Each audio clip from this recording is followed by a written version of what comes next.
All right, of all English seaside, we've chosen this. We could have gone to any scenic, picturesque place, but we've come to probably the least picturesque. But never mind. We are today testing out the 75mm f1.5 Voigtlander, or Voigtlander as we call it, Ja, lens for the Z mount.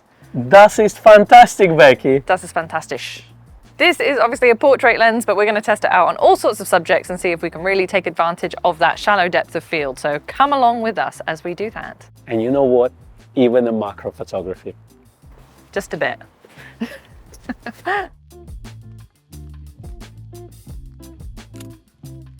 Okay, Becky, so what's your thoughts so far on the Voigtlander? So 75mm isn't really a focal length that I would use on a day-to-day basis. Any frequent viewers of the channel will know that 85 has never been a staple in my kit bag. This is really lovely, I will say. So far, I've really liked the isolation. The bokeh is very dreamy. Having to just remind myself that everything is manual focus and manual aperture, but sharpness wise, just for some portraits that I did of you a few minutes ago, I was mega impressed wide open. So I'm looking forward to seeing how it goes for the rest of the day.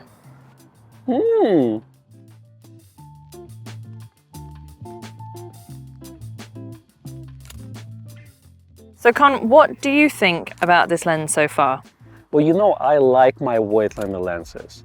And it starts with the build quality. They're just beautifully made objects, all metal. The focusing ring is nice and smooth. Even the engraving on the lens just looks beautiful. The aperture is tactile, clicky, but smooth at the same time. So overall, I'm personally very impressed. Not sure about the weather sealings and things like this, but as a beautiful object, as a manual focus lens, I think Voigtlander has one of the best builds of them all, really. The lens is very, very sharp. Even at f1.5, the sharpness is there. However, it's a manual focus lens. As long as you're happy to focus manually, especially wide open, which applies to all manual focus lenses, the depth of field is so shallow that you really need to maybe zoom in to check your focusing, you know, but once you get it right, it's super sharp. Even if you're slightly off, it will show in the image, it just becomes soft. But overall, I would say the sharpness improved as soon as you start to stop it down. So once you start to go to about f2, 2.8, you get a significant improvement in sharpness. Vignetting improves at the same time, and it's a Voigtlander vignetting, let's be honest. So what happens to Voigtlander lenses? You get quite severe vignetting wide open, and it's kind of 2-3 stops down, it's improved significantly. And it's not a deal breaker really on digital cameras, because as long as you shoot RAW, you can correct that in the post. You know, that's not the issue. Even if it's JPEG, it's not a big issue. But overall, optically, I think it's perfect as long as you're happy to focus manually. Good, and if you're me, then you keep the vignetting because you like it. Exactly.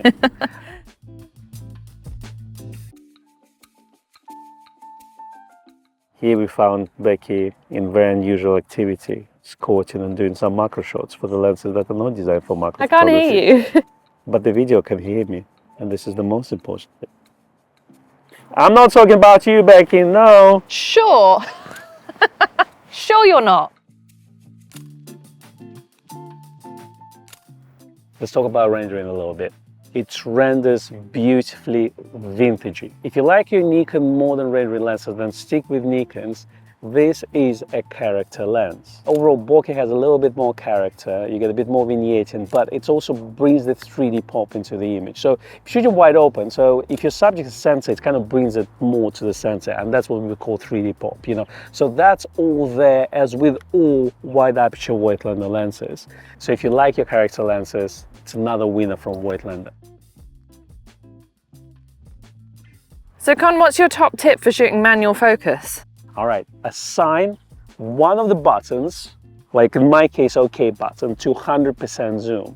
That means when I focus on something wide open at f1.5, I can quickly press that button to zoom in to 100%, confirm that everything is sharp, press OK again to zoom out, and I can recompose or whatever and take a shot. So the whole time the camera's pressed to your face, you're just pushing the OK button? Yeah, just quickly. Press once to make sure it's done, press again to just zoom out to, you know, full area, and that's it. You know, so once practiced, it becomes a second nature, and overall, using manual focus cameras on mirrorless cameras is a lot easier, in my opinion, than in DSLRs.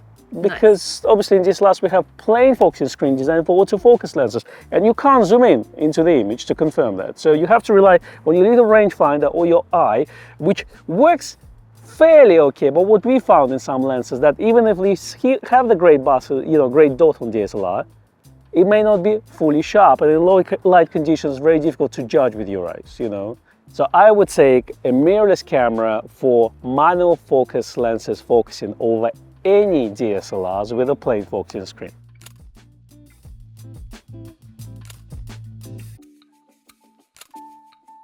Let's talk about the range. So it's a 75mm focal distance, and it's a bit of an odd one because Nikon has two 85mm lenses available.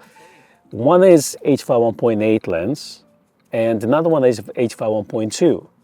So this will kind of directly compete with it, but what are your thoughts on that? First of all, I would point out the size of the lens. 85-1.8 and this lens are probably slightly similar in size, whereas the 1.2 is colossal. So if you need a really big lens with a 1.2 aperture, the 85 is obviously autofocus, which is a major advantage if you are shooting, let's say, something action portrait like weddings, for example, catwalk, something like that. But if you're a more take your time portrait photographer, or you do more, let's say, lifestyle and beauty, then there is something very, very magical about the Voigtlander lenses that you just don't get anywhere else. I like the fact that we have also this from Voigtlander, which is kind of a new entry into their portrait range. Before this, we had the 90mm, the little F-mount lens, which was the tiniest portrait lens you've ever seen. And then obviously the big macro, the 65, which is sort of in between the two. So this is kind of their first offering for portrait photographers in the Z mount range. And I really, really like the fact that they've done that. That's right, and it sits quite nicely price-wise as well between 1.8 and 1.2. So while this is 1.5 lens, it's effectively, I would call it the 1.4. So Nikon doesn't have 85-1.4, so this kind of sits somewhere there. In my opinion, if you need a character in your lens, again, this is the one to get if you are shooting commercially, especially events and weddings. Then autofocus lenses are much better for that. Maybe you sacrifice a little bit of bokeh rendering over the sharpness and just speed of focus, but it sits nicely. It's not for everyone, but people who will buy it, they'll definitely appreciate it. And for me, I would definitely go for this lens for personal use and travel over 85-1.8 from Nikon. There you go. I would say price-wise, this is actually closer to the 85-1.8 whilst giving you some of the dreamy benefits of the 85-1.2. So I'd say if you were tossing between the latter two lenses, the 85-1.8 Nikon and this one, if you don't mind manual focus, definitely give this one a look in. Even try it out if you can, because if you have focus peaking on and if you do all the little tips and tricks that we've told you about, you can actually use this pretty normally without any issues on slow focusing or anything like that. And it is super sharp wide open. Here you have it, folks. Voigtlander lenses are fantastic. If you like character in your lenses, Voigtlander has plenty for you. And this one, Z6iii lens, also is one of those lenses. It is indeed. We hope you enjoyed this video. Thank you very much for watching. Please give us a like and a subscribe if you're on YouTube. There's a super thanks button as well.